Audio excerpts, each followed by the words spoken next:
আসসালামু আলাইকুম। এটার ভিতরে বাবা খাচ্ছে, বাবা বিক্রি করছে। অনেক সময় এলাকাবাসী বোঝানোর চেষ্টা করছে, বুঝতে পারে না। আজকে এলাকাবাসী অভিযান দিছে, দেখতে থাকুন সম্পূর্ণ ভিডিও।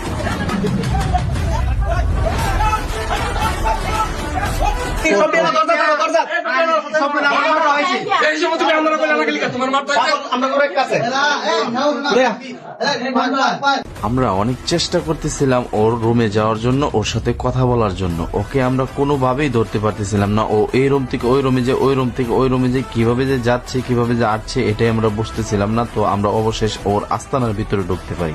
আস্তানার ভিতরে ঢুকতে পেরে দেখি অনেকগুলা সরঞ্জাম ওর রয়ে গেছে। আমরা এলাকাবাসী মিলে অনেকবার ওকে বোঝানোর চেষ্টা করেছি, ও কোনোভাবেই বোঝে নাই। তাই এলাকাবাসী আজকে সিদ্ধান্ত নিল তার আস্তানাটা ভেঙে ফেলতে হবে এবং তাকে হাতে নাতে পুলিশের হাতে ধরিয়ে দেওয়া হবে। নিয়ত এটার ভিতরে বাবা খাচ্ছে। এটার ভিতরে এমন কোনো জিনিস নাই যে পাওয়া যাচ্ছে না। একের পর এক জিনিস, একটার পর একটা এলাকাবাসী বা করতেছে, একটা না একটা থাকতেছে। কিভাবে কি দিয়ে খাচ্ছে, কি কি রয়েছে সবগুলা এটার মধ্যে ফুটেছে, তুলে ধরা হয়েছে। কেননা ও এলাকার ভিতরে এই কাজটা করতেছে প্রতিনিয়ত। এটা এলাকাবাসী খুবই বিরক্ত হয়েছে, অনেক বোঝানোর চেষ্টা হচ্ছে। সর্বশেষ আমরা ওর রুমে ঢুকতে পেরে ওকে আমরা পাই, ওর সাথে আমরা কথা বলি। কথা বলার ভিতরে হঠাৎ করে আমরা উপরে তাকাই দিই যে এনে আর মেয়ে আছে। মেয়েটা প্রতিনিয়ত এখানে বাবা খাই, প্রতিনিয়ত আসে যায়। এলাকাবাসীও পাই সময় দেখছে। আজকে দেখে এটা উপরে বসে আছে, মানে রুম রাগাই লাগছে এই জন্যই যে মেয়েটা আছে বিদায়। তো এলাকাবাসী একে বোঝানোর চেষ্টা করেছিল।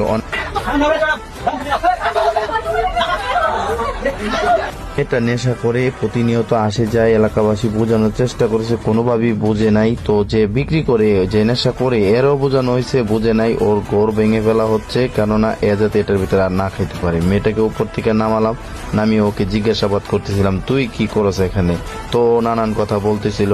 তো ভাই, প্রত্যেকটি এলাকায় যদি আপনারা এভাবে এলাকাবাসী মিলে অভিযান দেন, আশা করি ইনশাআল্লাহ এমন কোনো মাদক ব্যবসায়িক এবং মাদকখোর থাকতে পারবে না। আপনারা প্রত্যেকেই এই একটা পদক্ষেপ নেন। প্রত্যেকটি মাদকখোর যাতে এই ভিডিওটা দেখে সতর্ক হয়ে যায়, তাই ভাই শেয়ার করে দিবেন। ধন্যবাদ সবাইকে, এতক্ষণ দেখার